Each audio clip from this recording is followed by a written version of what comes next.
nakakatuwang mamitas na mga gulay sa bakuran pag yung nakikita mo yung mga pananim mo na umunga na. So, ayan ngayon, nag-harvest na tayo. Kahit yung mga maliliit na kamatis, araw-araw din akong nakakuha. Habang nagdidilig ako ng mga halaman, kumakain din ako ng kamatis. Ayan. So, nakakatuwa na, alam mo yon yung mga pananim mo, ang dami ng mga bunga, pati yung mga prutas, yung mga blackberry, strawberry, lahat namumunga na sila. So, nakakatuwa lang talaga na ganito na ilang buwan lang nakakapag-harvest ka na ng mga prutas at saka yung mga gulay. Ayan, ang tamis ng white strawberry.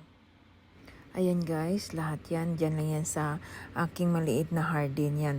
Katulad to, yung blueberry, itong sili na sobrang anghang, ang tsaka yan yung blackberry. At saka marami pa tayong mga prutas na hindi pa namumunga katulad nung mais. Hindi pa ako nakapag-harvest ng mais, melon, at saka yung kiwi. Antay nating mahinog sila.